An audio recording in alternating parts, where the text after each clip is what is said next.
Okay, welcome, Paige. Today's guest is Paige McDaniel. She lives in Mesa, Arizona. She is pregnant with her first little baby, a baby boy. She is my niece. Paige is the oldest of 8 children, and believe it or not, she is the oldest daughter, and then there are 7 boys younger than her. And Paige served a mission in the same mission that I did. Well, Noah, you were East. What were you? Yeah, I was East, so same city. Basically the same mission, same city, Santiago mission in Chile.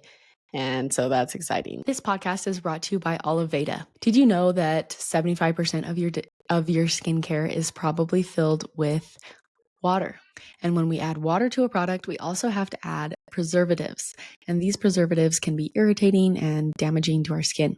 Oliveda is a clean, waterless beauty skincare company. And they also are coming out with makeup this fall, which I'm super excited about. I've been using Oliveda products since October of 2023, and I have noticed a huge difference in my skin. It has helped so much with my hydration, my skin tone, and hyperpigmentation problems. And I know it will help you too. You can look in the show notes to purchase, and you can always direct message me on Instagram at Mothering with Jesus podcast, and we can set up a skincare regimen for your specific skincare concerns. I can't wait to see you glow.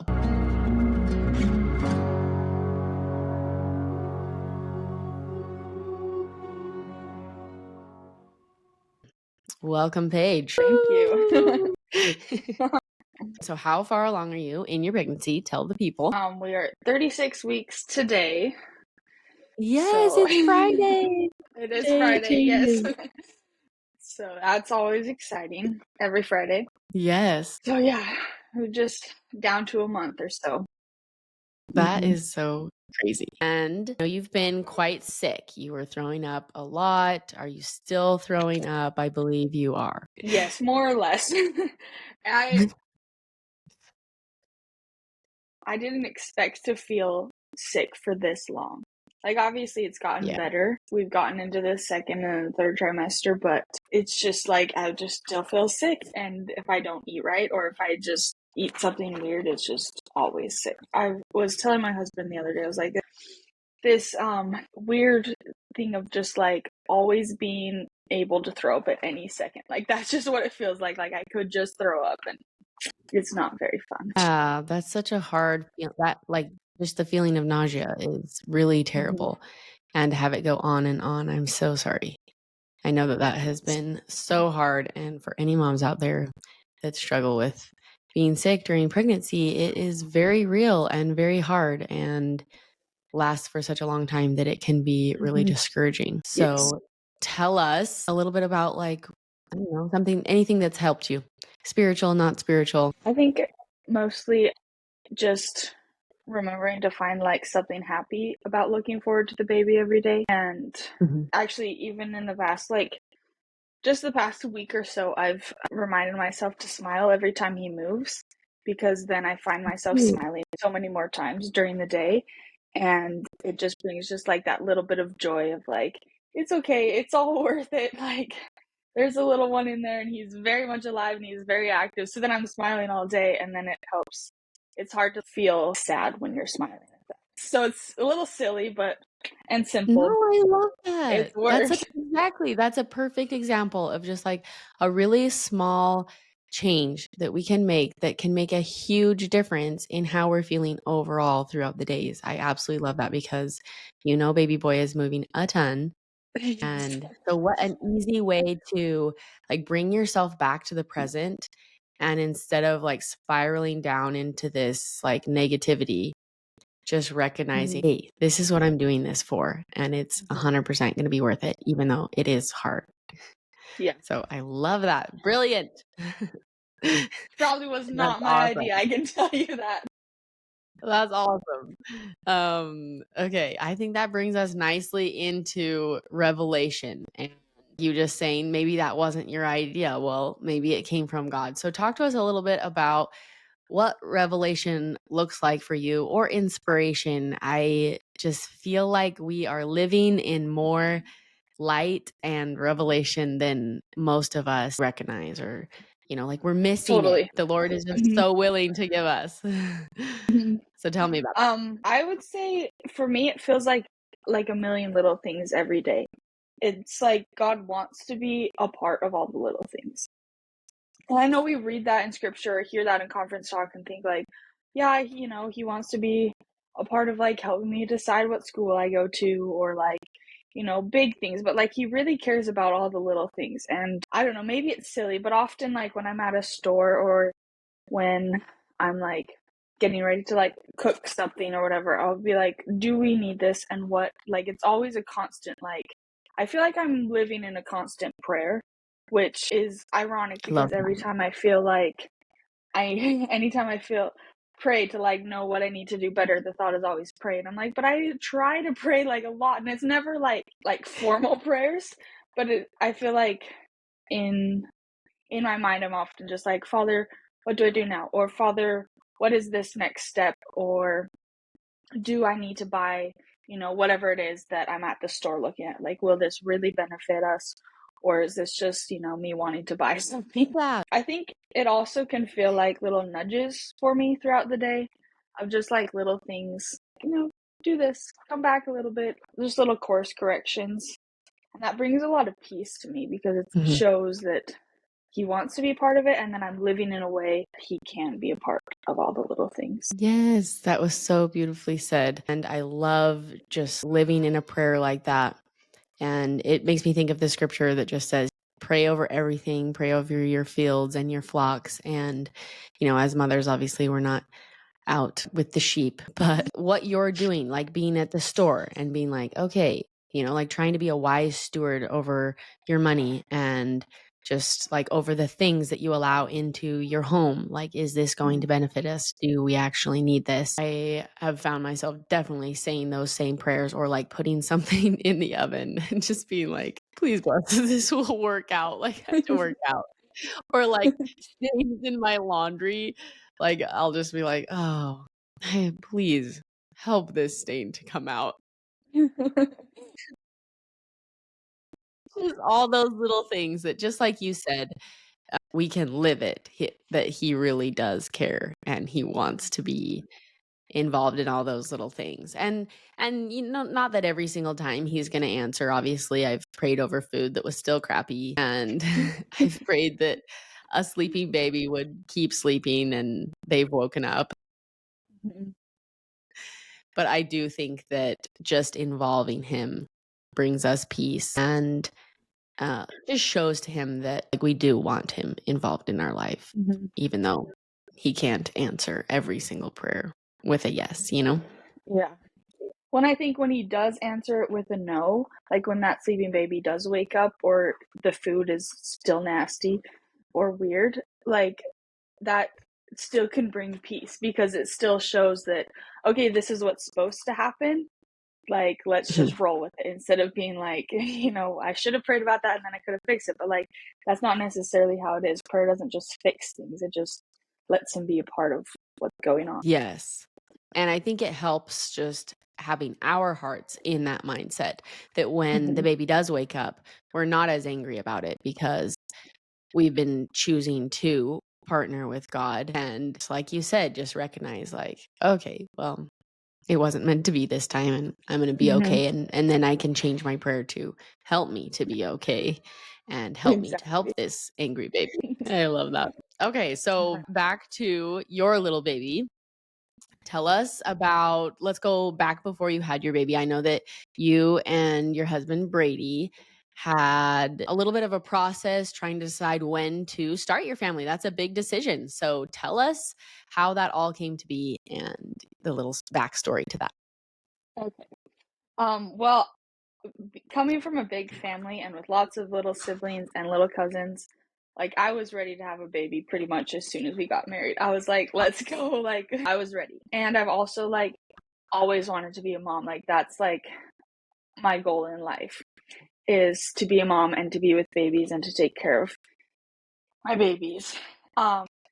Unfortunately, Brady was not ready. It took him a lot longer, and he didn't grow up with like little kids. Like, his youngest, the sibling that's closest to him is like only 18 months apart. So like by the time he was grown up, so was his little sibling. Like, Yeah. So I kept praying a lot, like, you know, help him be ready, help him be ready. It's interesting to hear that. I had known from a previous conversation that, you know, Brady was a little apprehensive, but Brady is so good with children. Like, I never would have guessed that he was a little bit hesitant, because he's going to be able to step into that role just so naturally and easily, because he just is so patient. And I think he didn't know that until he was with your little girls, actually. The little Reagan was like this little pivotal turning point in his life, where ever since she was like a little baby, she just wanted him, and she just literally adored him. And he just soaked up every minute of it, and he loved it so much, and it helped him realize, I think without him like really knowing he was realizing it, but that he could help children, and like it didn't have to be scary. And I don't know if that totally makes sense, but she just wanted to be a part of everything he did. And then he started to realize that he could do things with kids, and she always wanted to be part of like his adventures when we were on family trips and things. And so that kind of just naturally started happening, because she, like, we kind of adopted her when we were on trips, and she would want to be like with us. And then we started talking about like our own kids, and it would be naturally like, oh, it'll be so cute when our child does this, like Reagan or whatever. And so thank you for letting us adopt your child. From like my perspective, it was really neat, because it's not very often that one of my children has really gravitated towards someone and been that obsessed with someone. Like right from the get-go. You know, you guys live in Arizona, we live in St. George, and we really weren't seeing you that frequently.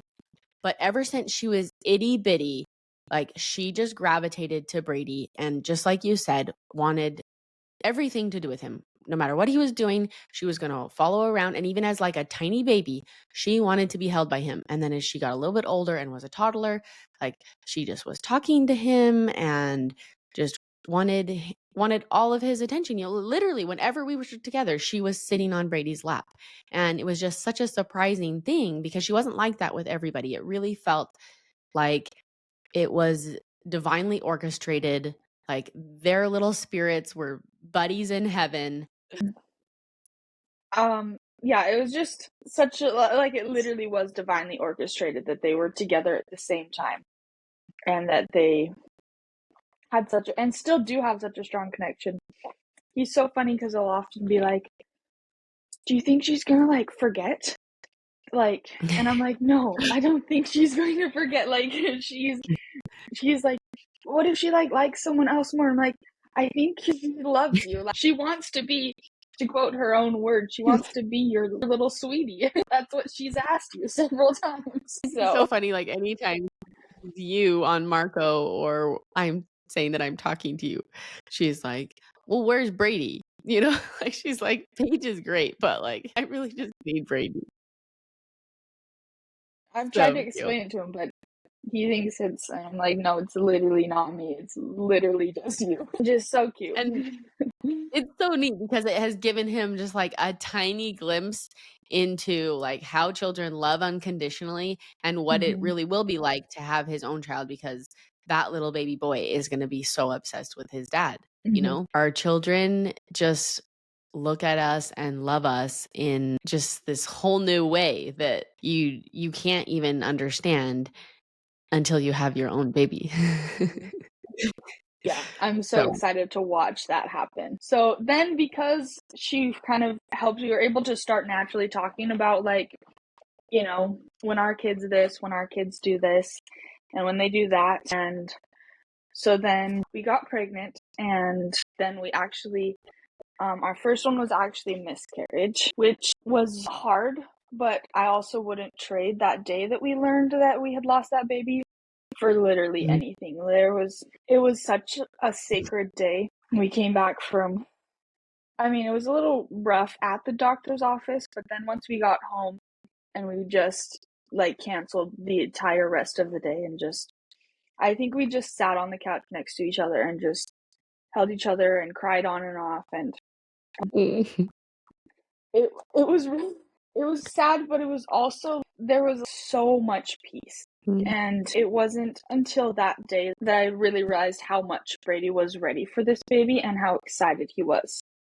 And I don't know that he'd realized it either. We needed that time to be able to like come even closer, and that's honestly really helped us as I've been so sick through this next one. But it also didn't feel like the end. Like, obviously there was fear, and when a couple months later we got pregnant again, I literally took a pregnancy test every day for the first month, and sometimes multiple times a day, just because I was like, I have to know, like, do we get to keep this one? Yeah. And so it was quite a journey, but it's made having, come this far with this one, it's made it that much more special and sacred to know that, we have another little one in heaven waiting for us, and that it just wasn't meant to be that they were supposed to be on earth with us, but that now we have, we're going to have this little one on earth with us, and it's just going to be so fun. Yeah. Oh, thank you for sharing all that. That was beautiful. And that really is so neat.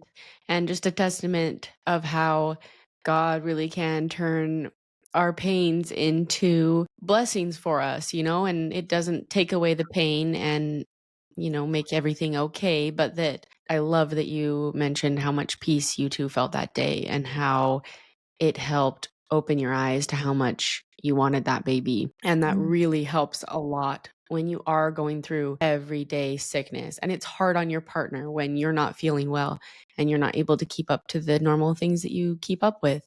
And I've never miscarried, but when we were trying to get pregnant with Reagan, it was kind of interesting that, like, I will preface this with, like, we have never had a problem getting pregnant. We get pregnant very easily, too easily. 2 of our children aren't planned. 2 of them are. But Reagan was planned, and we felt like we needed to have her. And it was interesting that very first month that we tried, like I said, I get pregnant really easily. So I was really thinking that I was pregnant and hoping that I was pregnant. And then I took the pregnancy test. No, then my period came and I was like, oh, I'm not pregnant. And then that whole day I was feeling so sad and started crying and just felt so sad. And my husband was surprised. He was like, I mean, we just started trying. You'll be fine. Like I said, I mean, there are people who have to try for so long, and I'm not trying to take away from that experience. I'm just saying that for me, that was an interesting moment because I needed to recognize how much I wanted a baby. And then when I was pregnant with little Reagan and sick, I was really quite sick with her. It was easier because I could remember back to that first month and how sad I was. And I could remember, like, I kept having the words come in my mind, like, you prayed for this. This is what you wanted. And so going back to just what you were saying in the beginning, smiling every time this sweet little baby is moving really helps bring you back and remind you through hard nausea, daily nausea that never ends. It can help you get through those dark times. And I know there are ladies out there who get just crazy sick and have to be on IVs and in the hospital and having a really hard time. And it can be such a dark, depressing time period. It can. And on the flip side, you get moms who just seem 100% fine. They feel really great being pregnant and they love being pregnant. And that works amazing for their bodies. And so that's incredible too. But I would just say to any new moms out there, wherever you are at on the spectrum of feeling good or feeling terrible, just know that it's all normal and you're right where you should be, man. I love that. So let's dive into speaking to new moms and what is and is not helpful, because we've been talking a bit over Marco about kind of the funny things that people say to pregnant women, and it just has sparked this little conversation and thought of like, well, what can we say to moms that are pregnant and what is helpful? So let's start it off with the funny ones that are not helpful. Well, I mean, like, in the beginning, when people would ask me how I was feeling, I'd often, like, tell them how I was feeling. And, I'd be like, well, I'm super sick or whatever. And then 9 times out of 10, they're like, just wait until your baby's up screaming all night. Like, you'll be, you know, and I'm like, okay, well, that's not helpful. Zero validation. Just like, oh, what you're going through right now actually isn't that hard because wait till you get to the next step. It's even harder. Mhm. It's like if you're climbing a mountain and like, you know, you pass somebody and you're like, how far do I have to go? And they're like, man, I mean, like, this is nothing what you're doing right now. It gets so bad up there. Keep going. You know, And then just how like, encouraging. see ya. Okay, I'll Or turn around now.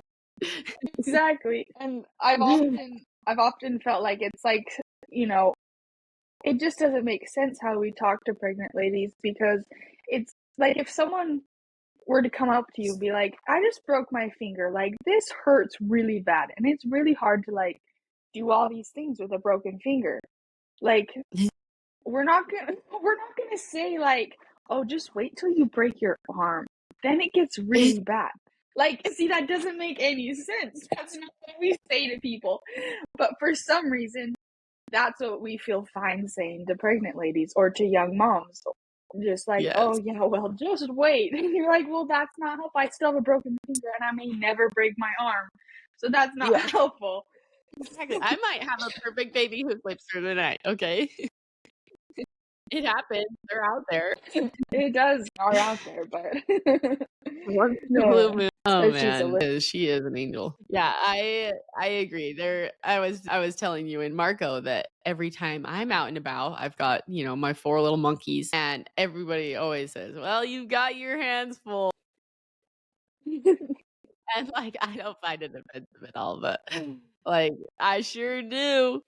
Yep. I've started saying like in the best way possible, like, something like that. Because people will totally some people say it, like, very endearing, like, "Oh, you have your hands full," you know, like, "That's Mhm. amazing," and some people Yeah. are just like, "You have your hands full. What are you thinking, you crazy lady?" I don't know what I'm Husbands. thinking. I wasn't. I know it's not go back. It's too late. We are in too deep. Exactly. And I didn't plan half of these, okay? Anyways, so tell us what are some helpful things that we can say and how we can lift up and encourage mothers. I would say at least, you know, being in the middle with like all of the pregnancy hormones and having all of them, you know, piled up. I would say the two biggest things, the first is like don't ask someone how they're feeling unless you're willing to like be with them in the moment of where they are. Of Ooh, I like love that. like if, you know, a second or third trimester mom comes, you know, is telling you they're just tired, like just be with them in that tiredness right there. Don't try and, you know, tell them that this tiredness that they're feeling is going to be nothing compared to the tiredness of when their baby screams all night, because Mhm. maybe their baby won't scream all night every night, or maybe like, you know, they really are going to their pregnancy tired is more tiring to them than being with the baby. Like Mhm. you have no idea where that person is going to be, and obviously they don't either because it's their first time or every pregnancy is different. But if your next comment is going to like take them to the future, or one about how bad the future is going to be, then just don't even bother asking them how they are if you can't be with them Yes. where they I are. love the way you said that. Don't ask someone how they're doing unless you're willing to be with them where they are. I think that is beautifully said. That gave me the chills when you said it, and wise because like that's what people need no matter where they're at, you know, like if they're Mhm. grieving because they just lost a child or a spouse or a parent, and or if they're sick or if somebody has cancer, if they have cancer, like no matter what is going on, it is not going to be helpful to, you know, try to talk to them about something different. You know, they Mhm. just need you to be with them in that moment and validate how they're feeling or hear how they're feeling. And so I love the way you said that because you're right. They may not have a terrible time when the baby comes. They might be feel really peaceful about holding their baby in the middle of the night, even if they're Mhm. losing sleep. for them, that might not be a big deal. And we have a similar thing where people are always telling us, "Oh, just wait till they're teenagers," and because they're all girls, and just it's gonna be crazy with all those hormones, They've all gone through puberty and stuff. And you were saying the other day, maybe that won't even be your reality. What if we have a really great teenage years? And what if they aren't as emotional as people tell us that they're going to be, or whatever? Or maybe I'm so regulated at the time that like I'm fine with all their emotions, or whatever. Or maybe it is going to be hard, but like it's just not helpful at all to make someone feel scared about their future or negatively paint their future when that doesn't need to be their story. And you have no idea what their story is going to be anyways.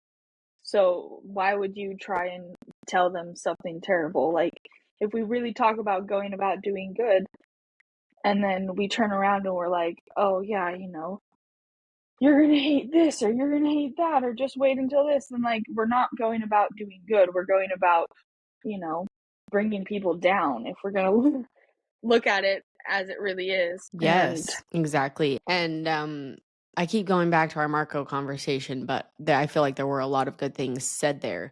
Um, and we were talking about how, as moms who are a little bit more seasoned or like a few steps ahead, it's very easy to look back at the moms behind us, because it's really easy to look back and say, wow, that was an easy time. Or even to think like, wow, it's so easy. What would it be like if I had one child instead of my four? Like, because even now, like I get glimpses of it as like, a few of them are away, or if I take one child out and about, it's like a whole different world, right? Than yeah. toddling around four little monkeys to just have one little monkey. But Mhm. that is because I've had four. It's not because one child is actually really easy. It's just Mhm. because I have had four children and I am used to, like, my normal is four children. And so it's Mhm. easy. Just like a mom who has 8 children, your mom, it's easy for her to look at my stage of life and think like that's really easy, like she's not dealing with like any teenager or like adult, like real big Mhm. problems. Like right now I'm not dealing with anything majorly big. We're just more in the tantrum phase. And Mhm. it's so easy for a mom like that to look back and just think like, like she's not dealing with the things I'm dealing with, and where I'm at is harder. And so I do think that, just like you said, it's important to just be with each other wherever we're at, even if where that person is a path that we've already taken, that Mhm. now we've like can check off and we feel like was easy because we ran into maybe some harder things down the road, that we can still sit with all the other moms wherever they're at on the path and offer grace and validation to them. I love that. And I love that, like, when you said in our Marco, you were talking about how your capacity has grown and how you didn't have the capacity to have four children when you just had one, because you didn't need the capacity to have four children. And I just love that you talked about how sometimes we forget that we look at something with the greater capacity that we've gained, and we forget that this person doesn't need that capacity yet because they only have one child, or that's not their story yet. And then, like, Yes. I think as we talk about mamas who have more children, or who have, been through having one, or having, wherever it is on the journey, is to like bring joy to people who are either, wherever they are on their journey, whether they're at the same phase as you, or whether they are a new mama with their first baby, or just barely pregnant, that like, if we can bring people joy instead of like the negativity, then like we're doing so much better, than because then we feel happy and they feel happy, and we're just, it leaves everyone feeling better instead of feeling like, oh great, what have I gotten myself into? Yes. Yeah, and you're just painting it with positivity rather than just doom and gloom, and just like Mhm. It's just not helpful, right, to be negative. No, it's really not. Yeah, tell us some of the positive things that people have said to you. I have a friend whose baby is just about to turn 1, and we're often talking about how hard things are. And she'll be like, he's not sleeping, he just learned how to walk, he's not sleeping, all of how that goes together and all of that. But then in the next breath, she said something that's really stuck to me, and she was like, but every phase is just better than the next. Like, every phase just, like,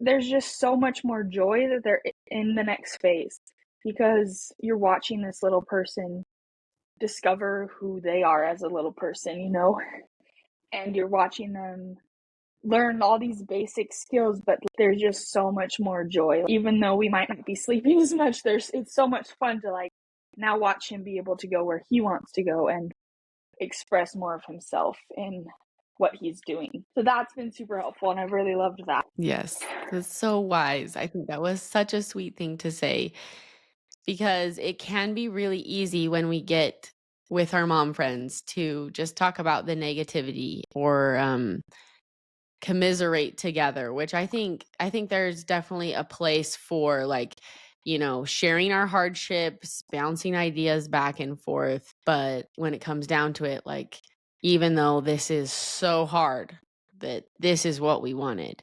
And if we didn't have babies, we would be praying for babies.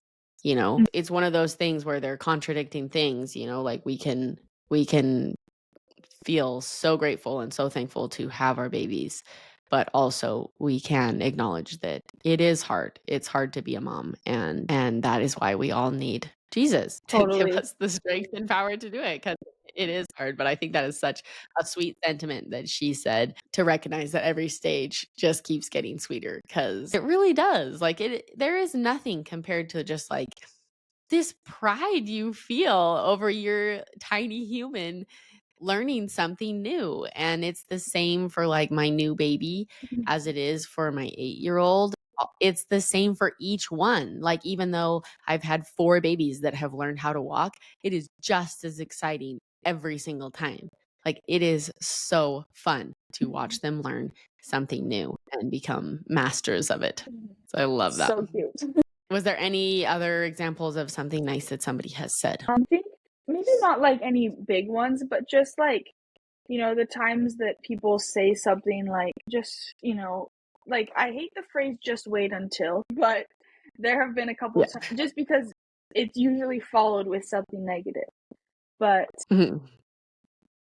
there have been some times where even my mom will say, like, oh, just wait until, like, you get to, like, actually see his, like, little hands and feet, and, like, you're not just seeing them through your belly anymore, but, like, you get to see all of his tiny little wrinkles and all of the little, details about him that you're just literally in awe of. and Yes.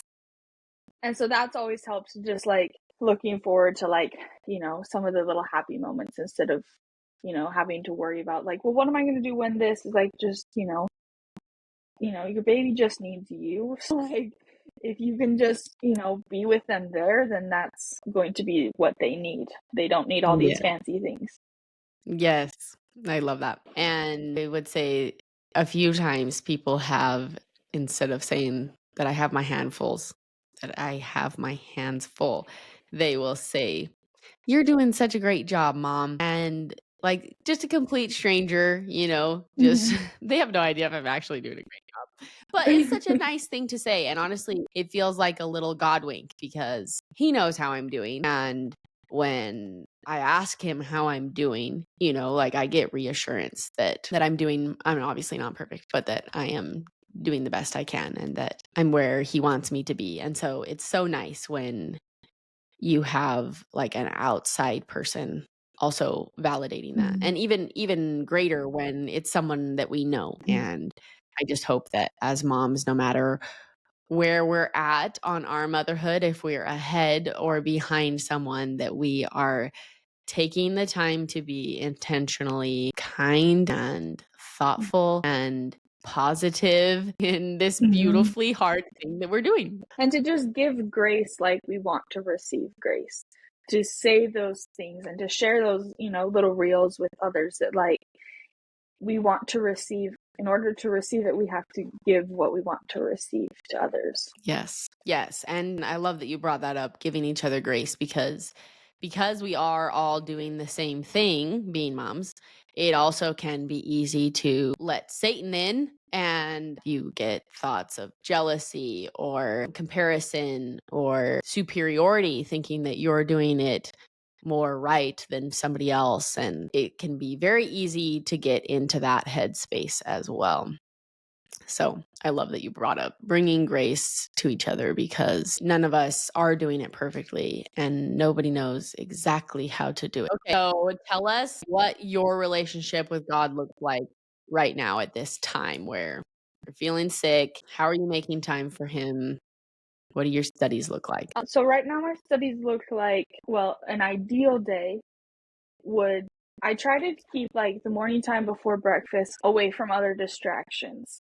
So I try to not go on my phone, like as far as social media, because I know that if I do, then the day is literally trash. Like there's no, Yeah. just the way my brain works, I need to have some sort of a buffer or a shield up to be able to filter things. But if I wake up and go straight on social media, Ooh, then I my love day is that. just like, there's just, and I've learned that the hard way. And some days I, am not as wise as other days and just, decide to just go straight on social media and then, feel Yeah. like I just threw the whole day away. But an ideal day, I tried to, Let's pause for a minute and talk about this, yeah. because I think that this is so wise what you're bringing up. And if I would venture to guess that all of us out there have this same scenario, right? Like where you wake up, that's the easy thing to do, is to like hmm roll over, grab your phone, check the clock. And if you're anything like me, your thumbs just hmm automatically grab if you are not Yes. intentional about it, right? Uh-huh. They have made the app addictive and it's working. It's working very well, yes. Yeah, and I agree that, like, if I just get on first thing in the morning, that day is trash, and I'm just And like you know, where, like, I've figured that out. I've known that for years. Every once in a while, I'll have a day that I mhm, throw in the garbage by getting on first thing as well. So no shame, but let's all recognize that, like, that is a crappy mhm. thing to do and that it makes you feel like crap. And I love what you said about needing to have a shield and a buffer to be able to filter through what you see. That was very wisely put, because we are confronted with all sorts of things on social media.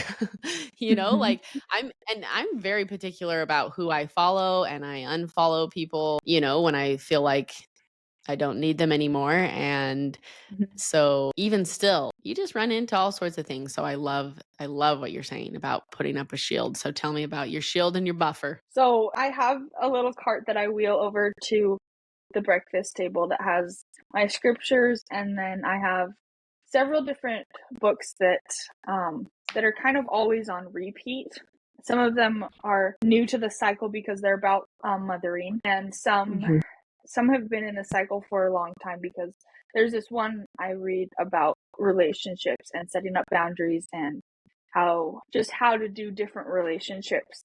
That is one that I finish and then start over because there's just always so many helpful things in it. And so I try to, and I don't read all of them every day because that's just too much, but I'll read like one or a couple passages out of another, and then I try to have a moment where I pray and like journal. You've talked on your podcast before about like writing down your prayers, Mhm. and I've done that for several times too. I used to be really good at it, but just like often I would pray for a specific person, just whoever I felt like I needed to pray, and the words often came of like what I needed to pray for them about. And then I throughout that love that. day, then they were on my mind, and it wasn't always things like, and lots of times it's vague because it wasn't like, I just pray that like they'll have peace in whatever they're feeling because I don't know what they're feeling, but I know that they Mhm. need to find peace because I felt like I needed to pray for them to find peace. And like Mhm. 90% of the time, I'm not going to talk to that person during the day, or I'm not going to try and figure out what it is they need peace about. It's just that person needed a prayer and I was there to pray for them, and hopefully that's helpful in one way or another. I love that. Isn't that so neat how God works? He just wants us all to be woven together and helping each other, and so that he would even just like inspire you to pray for someone like back to him. Like he already knows what they're going through, but like he wants to involve you and he wants your faith to be able to bless that other person. Even though it's just like you said, not something you talk about. I have a similar experience when I go to the temple. Just while I'm there, I just always ask God, like, who needs to be on the prayer roll that I know. Almost every time I go, there's like specific names that come to my mind. And, most of the time, just like you said, I have no idea why. And I don't just like, sometimes if I feel like I need to, I'll just reach out to them and say, like, hey, I was thinking about you. I hope you're doing well, just like letting them know. But I don't, it's not like I'm like, hey, thought to put you on the prayer roll. What's going on? Yeah, do fill me in. But I will say that, like, there have been a couple times where, I'm close to that person or whatever, and I let them know that I put their name on the prayer roll. And, then they're like, I could feel that, like I could feel the prayers from the people. Anyway, just a little nod to how powerful prayer is and how much God wants us praying for ourselves and Mhm. our families and everyone around us. And I think it is such a beautiful thing. It really is. I love that. I love how powerful putting names on the prayer roll is too, because there's just that. It's like it feels like a special prayer to know that you're putting someone up for like all these people that are going to pray for them, and that they're on the prayer roll for 2 weeks, and like think of Mhm. all the sessions that are there, and even though it's just one specific temple that they're in, like it's just always amazes me. I love it. Yeah, that's a lot of prayers going up for that person. And Hmm. I actually went to the temple yesterday. It was the first time I've done a session the whole year. Um Hmm. and so that was a big step for me. That is. You Yes. left your baby I, and everything. I exactly. I've shared on here my qualms with leaving my babies. Yes. But they just got it a little bit shorter, as I'm sure all Hmm. of you have heard, that they changed the endowment a bit and made it a little bit shorter again, and I was like, "I can do this." Well, it was cool, like, I just kept feeling this little nudge from God, like, "Hey, you should go do an endowment now, like, Hmm. you've been doing Hmm. initiatories all year, and that's amazing, but, you could level up." So, not saying I'm always going to do endowments, but it was just time for me to go do an endowment, and it was cool. I was very tired, so I wanted to sleep. Also, back to the prayer roll. In the prayer roll, he said something that was cool, like, he was praying for all the people, and usually they just say, like, "Bless the names of the people who are on the altars of this temple," or whatever. Then he also prayed for their doctors and their ministering brothers and sisters, that they would be inspired to know how to help Hmm. them. They prayed for their families and their neighbors and all the people around. Like he went on this like big list of just all the people who could potentially help these people whose names were on the prayer roll, prayed for them as well. And it was just really cool because like that's how the Lord is going to get his work done, right? Hmm. Is through us. We are his hands. And so as we are praying for people and praying for the people around them, and then praying ourselves of like what can we do for the people that we know. It's just so cool how the Lord weaves us together and uses us. I love that. I love that he prayed for all of those people. That's so Yeah. amazing, Yeah, it was neat. because it really is. It's like, you he's not gonna just heal whatever needs to be healed in those people's lives just by praying for them alone. Like maybe, those people need someone else to help them find that healing, whether that's physical or emotional or however it is. There needs to be more than just that one person that needs Exactly. prayers. Yeah. I never thought of So that. I neat. love that. Yeah, so neat. So, rounding back, you read through your books. I'd love for you to share with us what's on your shelf right now. You'll have to send me a picture and I can link them in the show notes and things. So you read your books, you say your prayer, and feel inspired to pray for certain people. What else does your little morning routine look like? It usually then goes to my scriptures, and I have been trying to catch up to Come Follow Me. I'm very, very behind because I tend to get stuck on a verse. Like, I don't want to rush through it either. When I was first baptized, I set a goal to read through those scriptures every year. And it was partially because Grandpa would take us out for a hamburger every time we finished the Book of Mormon. And yes. And then that just kind of made a habit, so that I've just every year I just tried to read the whole Book of Mormon. And that's kind of kept me on track. I love that. Just That's keep going a impressive little for bit a at a little time. 8-year-old to be thinking that way. I'm 30. I'm turning 32 next month, and I'm just the last couple of years is when and it's not even a set goal. It just is a loose idea of hey, I could read this every year. So kudos to you and your cute little 8-year-old self, just being amazing.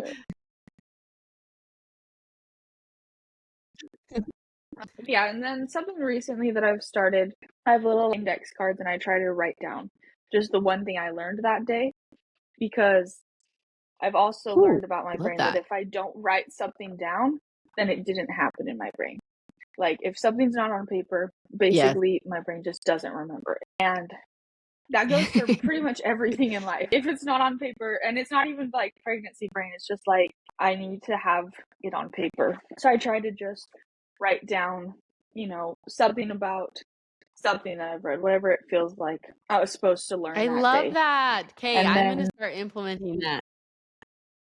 Little journal. It just becomes this little journal and this little record of the little things that I was learning as time goes on. I love that. And then also just very tangible, that they can just sit on your fridge for that day, or, just somewhere where you can see it. So I love that. That's a it good does idea. literally sit on my fridge. Yeah, I really love it. Yeah, I love just that, because I'm always obviously trying to get something out of my scriptures. But I would say naturally, I'm not very good at it. Russell, my husband, he is, every time he reads his scriptures, he just comes out with something profound, and he'll just be like, oh, look what I learned. I'm like, where are you getting this stuff? You're reading the same book. He's very talented at receiving revelation. But for me, if I'm not careful, it definitely turns into just oh, I read my scriptures, just check the box. So I love that focus of okay, there's one thing I'm going to get out of this today. What is it? And then physically writing it down, such an amazing thing for your brain. And then also such a sign to God of I want more. I want to learn more tomorrow as well, because I'm cherishing what you have already given me. So that's really great. I'm inspired by that. I am going to start that as well. Well, I won't pretend to be even remotely perfect at it, because no, of course not. And I won't be. There are lots of months that especially when I was super sick and it was all I could do to just read a little bit of a book while I was trying to, keep breakfast not down. Die. Exactly. And I actually, side tangent, I have a picture, or a couple pictures on my phone of when I was first pregnant. I took my scriptures and I had made myself some yogurt and berries, and I was going to go sit outside by the pool because it wasn't 100 degrees outside yet. And I was thinking, this would be a perfect place to study. And yeah. I had eaten and I was started my study. And all of a sudden, I had to throw up. And so I finished my study on the floor by the toilet after I had thrown up. And the second picture is the toilet and my scriptures of this is, the reality of where we're at. I love that so But there's not, and there was lots, I think it was just recently that I realized, oh wait, I need to start writing things down again, because I'm not getting very much out of it. I'm reading and I'm doing it, and yeah, it's great, but I need to remind myself of what I'm trying to get out of it. If that makes sense. Yes. Okay, I love that you brought this up because I think about this frequently and I've talked about it a few times just like in my Instagram stories. When as mothers, probably more so than men, I feel like we go through times of survival and times of progress. And it can be really hard when you are in a time of survival, i.e., you're pregnant and feeling really crappy. It can be hard to like just feel like you're doing anything or look around and see other people making goals or like, you know, achieving things and you're just like laying on Contributing your to bed society. eating your toddler popcorn for lunch. Exactly. Like it is just it's tricky in that season not to get depressed and to just remember that you're doing so much. I heard this last time I was pregnant, somebody sent me like something on Instagram. I have no idea if this is factual, but it just talked about how pregnancy is equivalent to what was it? Something nuts, like running a marathon literally every day, or it physically should not be possible for us to create a human the way, like with this speed and all of the energy that it takes to create a human. And I hope that's real. I hope it's not just something nice we say to ourselves in our Like, this sounds good. Let's believe it. but it's really hard to be pregnant. And like I said, I don't know, some women just handle it really well and they feel really good. And I'm really happy for them. It's incredible. And for those of us who get sick and those who get even sicker than you and I, it can be a really dark, challenging place. And I just hope that moms, no matter where you're at, if you're postpartum and if you are laying in bed sick with a baby in your tummy, that you're doing incredible and that this is not a season to make big goals and be trying to change a lot of things in your life. This is a season to do what you can. And I really loved, Paige, what you said that you just recently felt the nudges to write down what you're learning every day again and go back to that habit. And as we are paying attention and letting the Lord speak to us, He's going to let us know when it's time again to do the next thing. And just like with me and the temple, you know, like I felt like I really needed to get to the temple this year and I needed to make that a bigger priority. Like the Lord nudged me to do that. And then again, recently, He nudged me like, okay, you've done that really well for a time. Now maybe it's time to go to an endowment. I believe in you. You can do this. You got this. It is just so neat how if we are paying attention, if we are partnering with God and with Jesus, Jesus is going to give us the strength to do these hard things that we are doing. And God is going to nudge us along and help us to feel secure and happy with where we're at and not look around us and, you know, focus on the comparison game and where other moms are at, like just focusing on where we're at. And when you can trust so much in God and in your relationship with Him and feel secure in that, it brings you so much power and it brings you so much confidence as a mom because you know it's you're doing for your family and you know it's right for you with where you're at.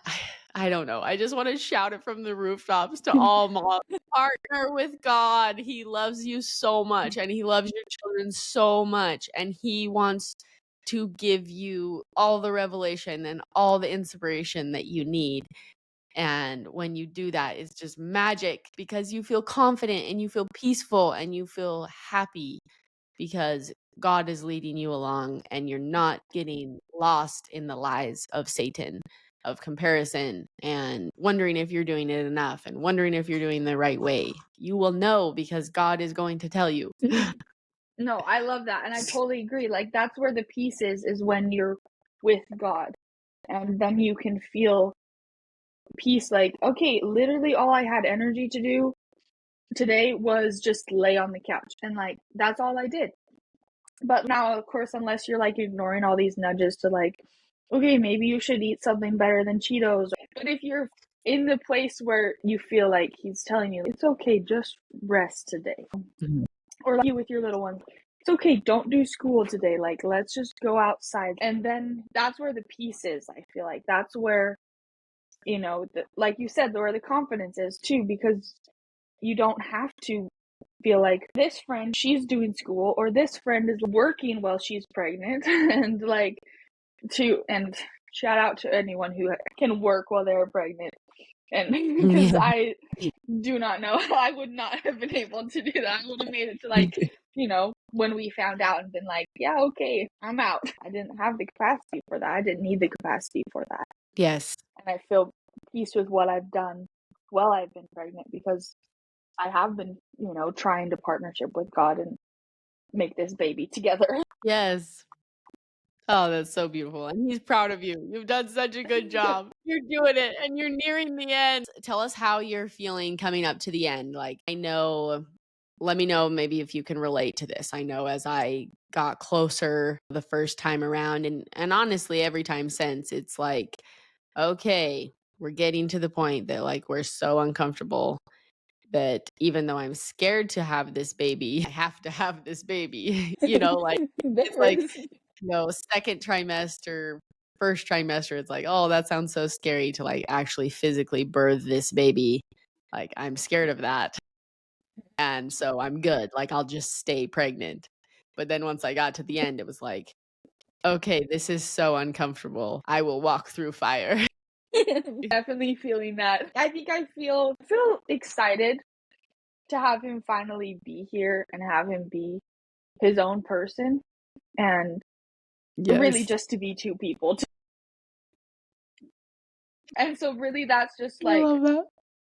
to be able to like sit up on my own and to get off the couch without having, you know, like every time I lean back on the couch and Brady's home, he like be like, okay, I'm ready to go, and he has to like push me up to get out, because it's just there's no abs left. Like, I have no abs, and They're gone. And laying on your belly, do you like dream of laying on your belly? I never lay on my belly as a not pregnant person, hardly ever.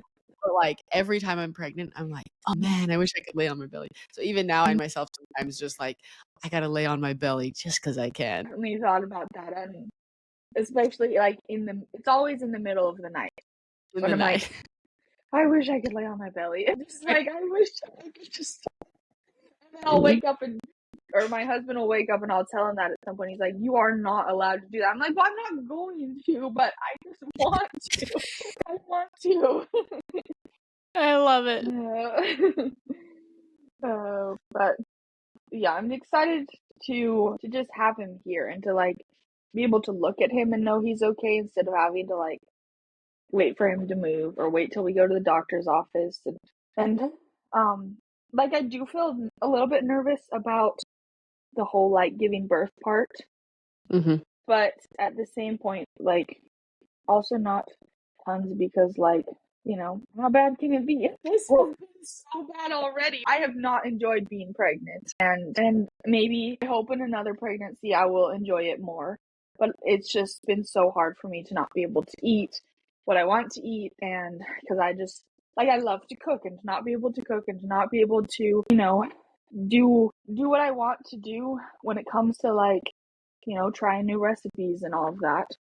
Yeah. Like, that has been so hard for me. And so hopefully one day, maybe I'll never enjoy pregnancy, but that's fine. Like, that's Yeah. just part of it. But I just am excited to just. I love both of those perspectives, Yeah. that like not resigning yourself to thinking that every pregnancy has to be like this from here on out and you're going to hate it. You know, like opening up for the possibility that like maybe you'll be stronger during the next one. If it is exactly the same, maybe it will be better. You know, whatever it may be. I definitely have had to do a lot of work around my thoughts around being pregnant, because I definitely just like spiral into negativity land. And I felt like with Opal, I was stronger than I was with my other ones. Like mentally, I was able to just be like, okay, this sucks and I got it. Exactly. No, I love that, because it's so hard to like, to just feel like this is okay, even though you're not okay, you know? So wherever your mind is so powerful. And I've not been good at keeping my mind in a good place except for the last like little bit. I've been like, okay, however baby needs to come out, whether it's like I want it to be or whether it's, through a C-section or through, hours and hours of labor, like it's all going to happen how it's supposed to happen, and I have no control over it, so might as well just not worry about it. And maybe I that's just love like my that. wing it side taking over, but No, or I your just faithful side. Let's call it your faithful side. Like, let's call it that. How about? that sounds really faithful, right? Like, you're not in control. There are a lot of things out of your control, but you're choosing to have faith that God is going to work in your life and he's going to work through that labor. And, let's see, there's a lady on Instagram and she always, every time she talks about her babies, her name's Erin. And when she talks about having her baby, she talks about bringing them earthside. She was the first person that I heard that term from. That term feels just so applicable and so, what would be the word? It just really gives me such a good visual of what is happening. Yeah. And you will feel that. And your body and your baby and God are all going to work together to bring that little spirit earthside. And heaven is going to be so close. From having baby brothers, it is so special when there's a newborn baby. And when you are the mother walking through that fire to bring that baby here, no matter what way it comes, I'm just so excited for you. It is such a beautiful thing. And you are so close to heaven. And so I absolutely loved what you said. To me, that feels so faithful to just know that God is going to work for you and that little baby's going to get here exactly as he's supposed to get here. So it's going to be beautiful. Thanks for changing my perspective on that. Well, I've been on a bit of a journey about how to birth the baby, and because I Yeah. was feeling really gung ho of let's do this, as natural and unmedicated as we can. And here's what I'm gonna try and do these different movements or whatever, and try and help him be in the right spot and all these things. Yeah. And then we learned that he was breech, and then I was like, well, forget all of that. He's probably gonna have to come C-section, and I'm not even gonna labor, whatever. And Yeah. I actually felt a lot of peace about that, which was weird for me because ideally I still don't want a C-section, of course, but I also felt and I think that's kind of where it switched in my mind of okay, you need to be less opinionated about this because this is actually not in your control. And Cool. God was just okay, wait, let me prepare you because anything can happen. Yeah. Okay. I love that. and so then he flipped, and I still feel well, we'll just see what happens. Obviously I want to be informed about some things and kind of know what I want and, have some tools, but I don't want to try and plan it all out of this is exactly how I want it to be, because the chances of that actually happening are 0 to none of everything going exactly as I want it to, because, there are lots of things we don't know about what's going to happen to this little baby, as he tries to come earthside. And so I think that he needed to be breach for that little bit so that my mind could be okay, let's let go of that, because I tend to be very opinionated about things, especially things that I don't know very much about. So I love that. and so I just needed to be humbled there for a second and be reminded you are an amateur and a rookie, just be okay with being an amateur and a rookie. And now I'm good with it. I love that. That's so interesting. God's so cool. Again, how he just nudges us to where we need to be. Because kind of opposite for me, I was going into it with Brooklyn, with my first baby. I was going into it with just a wing it attitude. And I was oh, we'll just see what happens. As far as an epidural versus unmedicated, I literally just said that to my mom. I was just we'll just see what happens when we get there. And then she said, it doesn't matter either way, if you go get an epidural or not, but I just want you to know that by going into it with that mentality of just like, oh, whatever happens, like you're gonna get an epidural. And for me, that was important because then I needed to go away and get the tools that I needed in order to be able to have it unmedicated like I wanted to, rather than me just thinking, okay, I'll just go into it and I'll be able to do it, you know? So it was interesting how like, you know, you been gathering the tools already. Whereas me, I was going into it without gathering the tools. And so God needed me to get the tools first. It's like, no, sweetie, please, please do something to help Like, yourself. this is cute, but Yeah.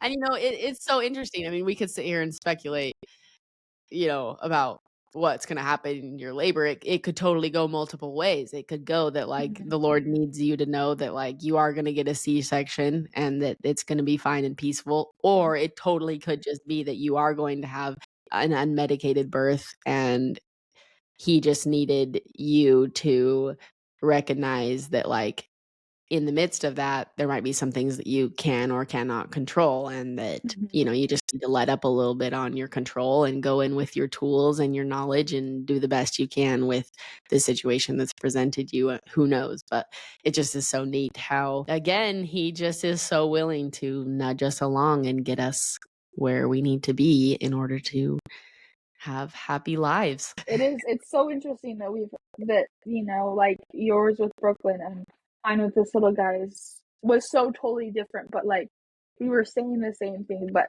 being taught totally different things. So Yes. that's like, which is amazing and just shows like, how much he really wants to be a part of it. And how he is such a personal God.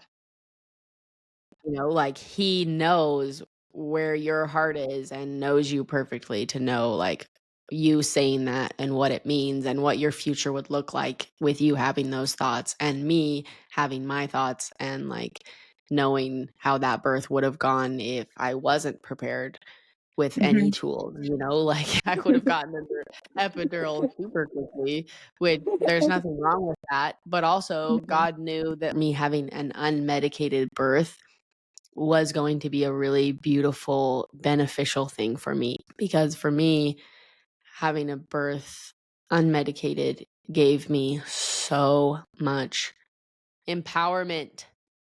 And when I was up with that little baby in the night, I knew that I could do it because I had gone through that hard birth to get her here.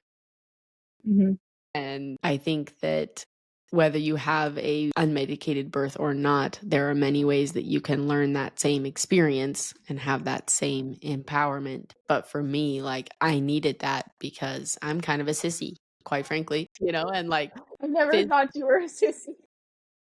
well, that's good. Physically, I feel like I'm a sissy. Honestly, that's why I'm even running this half marathon. I've decided to run a half marathon. And that's why I'm doing it again, because I want to prove to myself that I can do hard things physically. I am not a sissy. I am not a sissy. I'm trying to change my thoughts. Good for you. I don't think you're a sissy, but obviously what I think doesn't really affect what's going on in your brain. Well, it is encouraging, so thank you. Of course. Well, I love all that. That was all really brilliant. I feel like you said some really, really beautiful things. Thank you. My last question for you. Well, I guess two questions because we need a quote or a scripture that you love that's helped you gotten through, and tell us something that has surprised you about pregnancy that maybe a mom who is not pregnant yet could benefit from. I think what's surprised me is when I realized how I'm being prepared to have a baby and how pregnancy really prepares you. You wake up several times during the night because you have to pee or you're uncomfortable or, you know, like you already wake up. You're already Yep. sleeping like trash. Like it's Yep. not great sleep, whatever sleep you're getting. Yep. And you're already always tired. And maybe this is just for me, but like I've had to eat like clockwork. If it's not every 2 hours, the day is trash. Like we just, you know, it doesn't matter what else I do if I don't eat every 2 hours. And I think another thing that's really surprised me is how much I've had to be humble because I'm very independent and stubborn. And I do my housework the way I like my housework done. When I cook, there are certain things I do, and just there are certain ways that I run my day and everything. But then having to just let that all just go and just having to ask Brady to could you scrub the shower floor because I can't bend down and do that anymore? It just hurts too much. Or could you, help me get out of bed? Just wherever it is on the scale of having to just humble myself and allow myself to be helped. And it's probably been a blessing for Brady too to to let him serve me, but no, that sounds weird. But I've noticed Just that he's prepare him that he's gonna need to be helping more too, that yeah. things aren't going to be how they were, and that's okay. It doesn't necessarily mean it's gonna be bad, but No. that's so cool. Yeah, and I've noticed he has several things that he started doing super regularly that are super little things. And he's gotten a lot. He notices the little things more than he used to because, he has to help me do lots of the little things. And so I think that Yeah. that's been, helpful for both of us in preparing us to I have a little love baby. that. Yeah, I love everything you said because God is so wise, and I do 100% agree that there is a lot of preparation happening while you're pregnant of things that are going to continue to happen. Like you're going to continue to be woken up in the night, most likely. But that, what an easy way to do it, to ease you into it. Yeah. God is just so merciful that instead of just giving us a really easy, beautiful way to be pregnant and have our babies, say we laid eggs instead of had the baby in our belly, and we just had this little egg that we sat on here and there, but instead we do get up. We are mammals instead of reptiles. Dang it. And that it's so much easier to get up in the night and go pee and just have it still be quiet night, but you're just eased into it rather than just waking up to a fussy baby. I will say to all moms out there who are going to be up in the night with a baby soon, that it can actually be really beautiful and really sacred. With Reagan, every time I was up in the night and was nursing her, I, instead of choosing to shop or get on Instagram, maybe with previous pregnancies, I chose to read my scriptures in the quiet darkness of the night. And those were some really special times. Again, people paint a really negative picture about being woken up in the night, but God's up in the night with you, and they can be really good, peaceful times. So again, don't just write it all off as being negative, that although we're going through something hard, God is going to be there with us, and he can make it really beautiful if we choose to allow him to. I love that. I've also been told to turn on enough lights so you can see their little hands and their little feet while you're nursing them or taking care of them, because then you realize how little they really are, and you don't worry so much about the sleep you're losing or that they're losing because you're just a tiny person trying to figure this out. So I love that you said that God's up in the night, because he is up, and he's also showing you, look at this little person that you get to spend your time with. Look how amazing they are, and be with them where they are. And this is where they are right now. They are starving in the middle of the night, or they're feeling lonely, or whatever it is. Yeah, they're not trying to be torture with them you. there. Just view them as a little No. person. Yeah.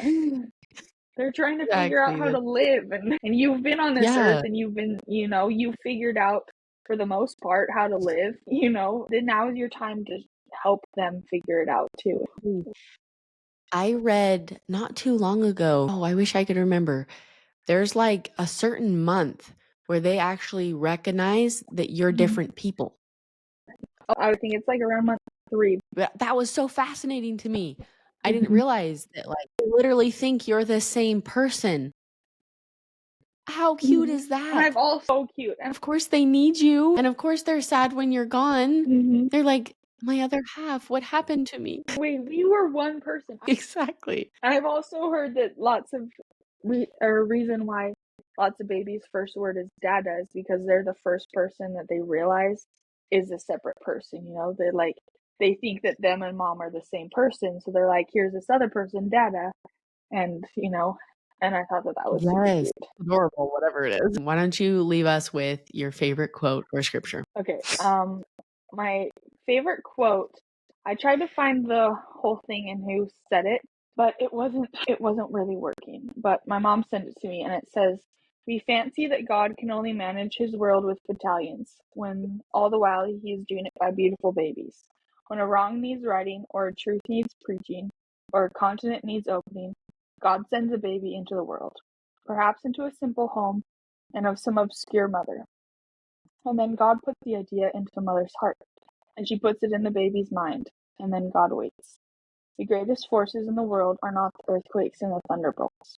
The greatest forces in the world are babies." And I just love that. I love that it links, because I've heard when the first part of it of when God needs something done, he sends a baby. But I just love that it's not just the baby, but it's the moms. And as moms, we have to be connected with what God needs this little baby to do, because we're there to help them shape their minds of how they look at the world and what it is that they need to find, what their life mission is. And so I love that it connects both of them, of how he puts it in the hearts of the moms to help, because then the moms can put it in the babies.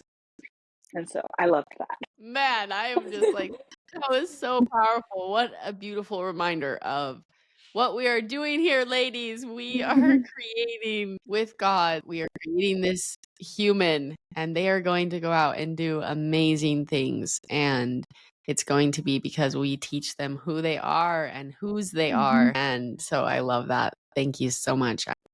You'll have to send me that quote so that I can put it in the show notes as well. Thank you so much, Paige. That was beautiful. Thank you. That really I was learned so perfect. much. Felt like there was so many good things, and thank you for taking the time. You said you went to the temple to prepare and pray, and I just really appreciate you taking the time to do that, because you brought some really, really important things to the conversation. So I appreciate it. I've loved being here.